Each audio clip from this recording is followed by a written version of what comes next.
Subscribe now and press the bell icon. Never miss an update. सुप्रभात बच्चों, इससे पहले के वर्ग में मैंने आपको जानकारी दिया था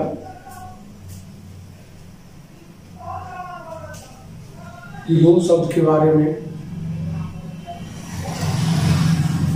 और आज मैं आपको एकार्थक प्रतीत होने वाले शब्दों के बारे में जानकारी देने जा रहे हैं। एकार्थक शब्द यानी क्या, सुनने में ही ऐसा मालूम हो रहा है कि एक अर्थ बताओ, यानी क्या एक अर्थ देना। कुछ ऐसे शब्द हैं बच्चों जिसका सिर्फ एक अर्थ होता है और इसीलिए इनको एकार्थक शब्द के रूप में जाना जाता है। अब कुछ शब्द बच्चों ऐसे हैं जो सुनने के बाद आपको ऐसा एहसास कराएगा कि शायद एक ही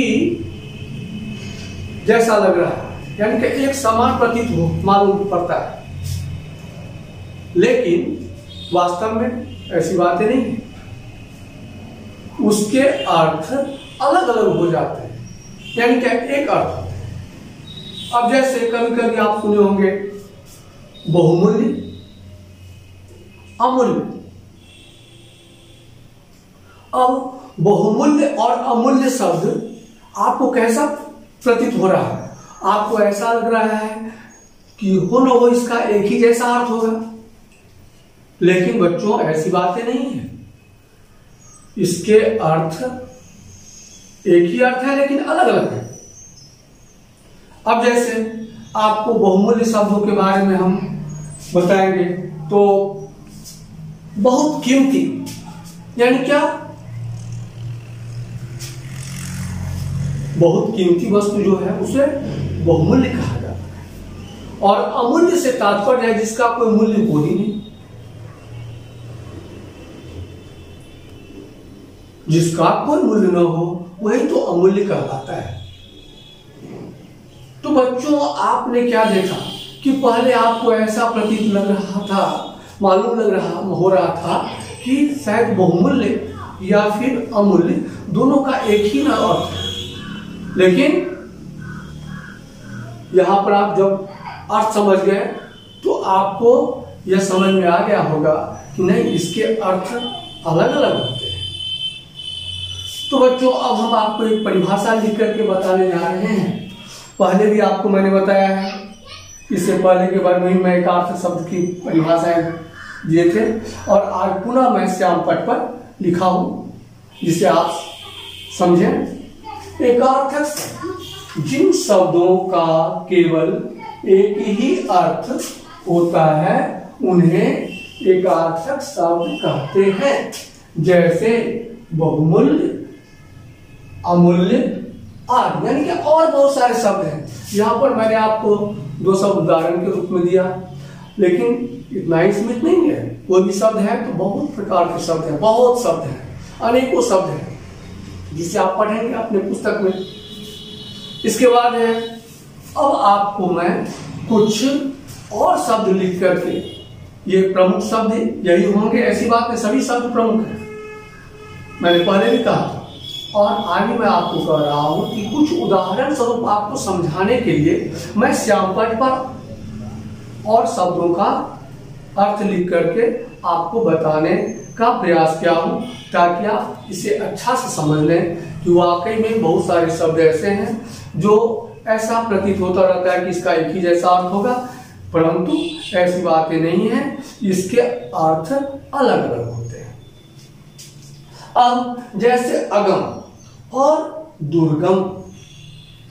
अगम जहां पहुंचा न जा सके, और फिर है यहां दुर्गम जहां कठिनाई से पहुंचा जा सके।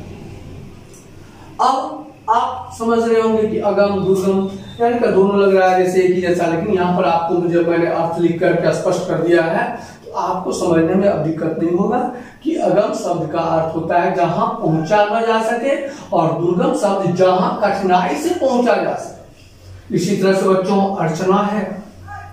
हम लोग जब पूजा पाठ करने के लिए जाते हैं कहीं भी, या घर में ही किसी पूजा पाठ का आयोजन करते हैं, अर्चना शब्द का जब वहां पर प्रयोग करते हैं तो उसमें मैं खास करके आपको बताने जा रहा हूं कि धूप अगरबत्ती आदि से पूजा करना, यानी बहुत सारी सामग्रियों का इंतजाम करना पड़ता है पूजा अर्चना के लिए।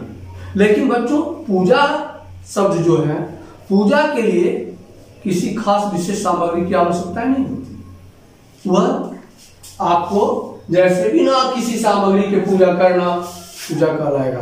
यानी क्या भगवान का स्मरण कर लीजिए, जैसे पढ़ाई लिखाई भी आप लोग का एक पूजा है। अब जब आप पढ़ने बैठते हैं तो कोई जरूरी नहीं है कि बाहरी चीजों बहुत सारा चीज खरीद करके लाएं, आपके पास पहले से किताब कॉपी पेंसिल कलम इन सारी चीजों की सहायता से आप पढ़ाई लिखाई शुरू कर देते हैं। यह भी एक पूजा है आपका, अभी कर्म ही पूजा है, यानी कि जो काम आप करते हैं वही पूजा कहलाता है। तो बच्चों पूजा शब्द के लिए आपने क्या देखा कि बिना किसी सामग्री के पूजा करना। अब है अमूल्य, जिसका मूल्य न लगाया जा सके और बहुमूल्य बहुत कीमती। इसी तरह से है अनुरोध, बराबर वालों से निवेदन करना, और प्रार्थना अपने सेवरों से निवेदन करना। जैसे आपको छुट्टी लेने की आवश्यकता पड़ती है तो आप प्रधानाचार्य के पास आवेदन पत्र लिखते हैं, तो उसमें आप लिखते हैं कि मैं आपसे प्रार्थना करता हूं। इसी तरह से बच्चों अगर अनुरोध है तो अनुरोध शब्द के लिए बराबर वालों से निवेदन करना, यानी कि जो आपके समान हो, एक जैसा बराबर वालों से निवेदन करते हैं तो कहते हैं आप देखो मैं तुमसे अनुरोध करता हूं मित्र कि तुम यह काम मेरा करो। तो आप वहां मित्र के साथ क्योंकि बराबर हैं आप उसके लिए, तो आप वहां अनुरोध करते हैं। लेकिन जब आप आवेदन पत्र प्रधानाचार्य के पास लिखते हैं किसी कारणवश, तो वहां आप प्रार्थना करते हैं। ठीक उसी तरह से बच्चों अभ्यास, किसी कार्य के लिए बार बार प्रयास करना, कहते हैं ना आप करत अभ्यास के, आप सुने होंगे दोहे हैं। तो अभ्यास शब्द का किसी कार्य के लिए बार बार प्रयास करना, जो हम किसी कार्य को पूरा करने के लिए बार बार किसी कार्य को पूरा करने के लिए बार बार उसके लिए अभ्यास करते रहते हैं, तो वहां पर ये अभ्यास शब्द का किसी कार्य के लिए बार बार प्रयास करना होता है। और परिश्रम यानी मेहनत, आप परिश्रम करेंगे तो आपको सफलता मिलेगी, यानी परिश्रम का फल मीठा होता है। बच्चों इस तरह से आप बहुत जगह ऐसे समझने का प्रयास इसको करें कि मेहनत करेंगे तो अवश्य सफल होंगे। जो विद्यार्थी मेहनत करता है वह परीक्षा में अवश्य ही सफल होता है। इस तरह से बच्चों आप परिश्रम शब्द का अर्थ समझ गए होंगे और अभ्यास शब्द का भी अर्थ समझ गए होंगे। इसके अलावा भी आपके पास आपके पुस्तक में बहुत सारी बातों की जानकारियां दी गई है, बहुत सारे शब्द हैं जिनके बारे में अर्थ सहित बताया गया है। आप प्रयास करेंगे कि किताब की सहायता से और अधिक से अधिक जो है वह जानकारी प्राप्त करें। ज्ञान की कोई सीमा नहीं होती, आप जितना पढ़ सके, जितना स्मरण में ला सके, आप निरंतर इसमें लगे रहें। यही हमारी शुभकामनाएं आप लोगों के साथ है। और बच्चों थोड़ा सा ही ग्रहण करने का प्रयास अगर करते हो हर रोज, तो थोड़ा करके अपने आप ज्ञान में जो है सो बढ़ोतरी होता चला जाएगा। और आप एक अच्छे बच्चे में आपकी गिनती होगी। तो मैं आपसे यही कहूँगा कि घर पर भी आप अपने पुस्तकों को खोलकर पढ़ने का प्रयास करेंगे और जो श्यामपट्ट पर लिखी हुई बातें हैं उन्हें भी समझने का प्रयास करेंगे।